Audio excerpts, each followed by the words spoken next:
Understanding intervals is a very important part of being able to create melody lines, understanding keys and chords, and how the nuts and bolts of music is put together. So we're going to look at how you understand the distance and qualities between notes, which is what intervals really just is.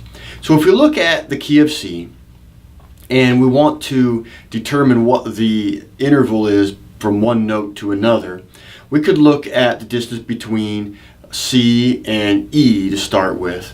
So when we count the distance from one note to another in intervals, we count the note that we're starting on as 1, and then each note after that counts as another number. So from C to E, we count C as 1, D as 2, and E as the third.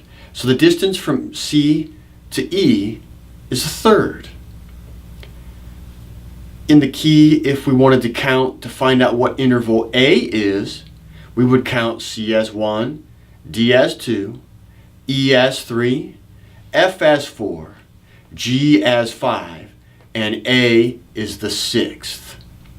So that's the number distance in a key and how to count them. But there's also quality. We have major, minor, diminished, and augmented as far as qualities go. So we compare this to how the notes are stationed in the key in the major scale. So the distance from C to D is a major second because the D naturally occurs as the 2 in the major scale. C to E is a major third because that's where it naturally occurs in the key. The 4th and 5th are a little bit different in that respect because the 4th is said to be a perfect 4th and the 5th is a perfect 5th. We'll talk a little bit about that in just a couple minutes. The 6th is a natural 6 and the 7th is a natural 7. And the distance from C to the next C is just called an octave. So we've got C, D, E, F, G, A, B, all as major or perfect qualities of intervals in the key. Now we have to adjust those sometimes to get different kinds of relationships. And what happens with a second, if we flat that, it becomes a minor second. If we flat a 3, it becomes a minor third. Now the 4 and 5 are a little different because they were called perfect. So if we flat a 4th, it's called a diminished 4th. If we flat a 5th, it's called a diminished 5th. If we flat a 6, it's called a minor 6. And if we flat a 7, it's called a minor 7. So everything but the 4th and the 5th, if we flat them, it's just called minor. If we flat the 4th or the 5th, it's called diminished.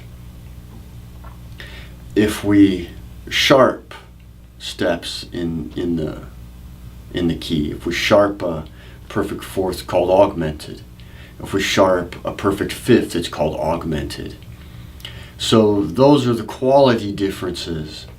We've learned how to count them and then how to attach a quality to it. So when you look at the short test material that comes afterwards, I'm going to ask you to be able to accurately name the number and quality of the intervals in the scale that we're talking about here, C. When we extend chords, they act as extensions very much like the chord formulas that you use just to build triads. So for now we're going to look at chords that stack thirds. So when I say a 1, a 3, and a 5 in its chord formula, I'm basically just going with every other note in the key, and that's what kind of the definition of a third is. So if we were going to build a C major triad and we used the 1, 3, 5, we would have C as the 1, D is the 2, we're going to leave that out, and then E is the third. So it's a major third, and then the distance from E to G, the next step in the chord, is going to be E, F is the 2, G is the 3. So we've got C, E, and G. Now, when we name notes in chords, we use thirds. So what will happen is C, E, G, the next third that we would encounter is going to be a B note. That's the 7. So our chord formula spells out 1, 3, 5, 7. And those are the odd numbered intervals that make up the first extension of a chord. The next extensions go beyond the octave. And the 2, the 4, and the 6 get named in the next octave. And they show up as odd numbered intervals. So we've already done 1, 3, 5, and 7. So the 2 now skips to the next octave and it becomes the 9. 1, 3, 5, 7, 9. So that D that showed up as the 2 in the first octave shows up in the second octave as the 9. The 4, which is the F in the first octave, shows up as the 11 in the second octave. And the A shows up as the 13. That way we can keep the naming system 1, 3, 5, 7, 9, 11, and 13 consistent. You wouldn't typically hear a 10 listed as a chord tone because it had already showed up as the 3. So we don't rename them again in the next octave typically, although those intervals can be named that way as single notes. Let's take a look at the next concept.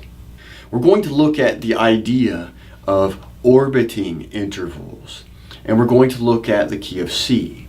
So we're going to find the C note at the 10th fret on the D string. And we're going to look at how these intervals orbit around that note on the guitar neck. So we've already learned that the distance from C to D is a major second. And then C to E is a major third. C to F is a perfect fourth. C to G is a fifth. And these distances give you different kinds of atmosphere, mood, and sound.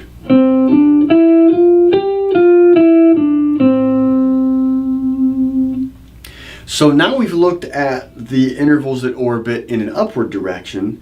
Let's look at below my root note now. So a half step below my root is a major 7. We can get down to the 6. Then we're back down to the 5 again. And the last one we're going to look at right now is the 4th. So when we create a melody line, we're really manipulating the distance that we're playing.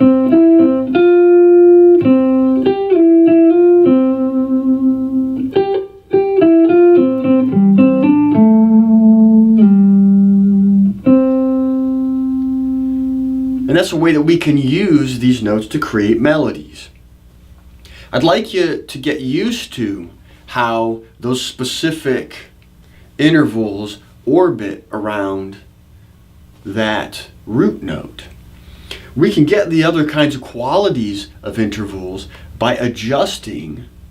Like say we have a minor chord and the chord formula is 1 flat 3 5. All I have to do is take this major third and flat it.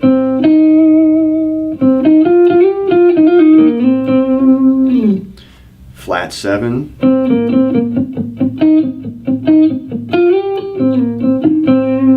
As opposed to major 7.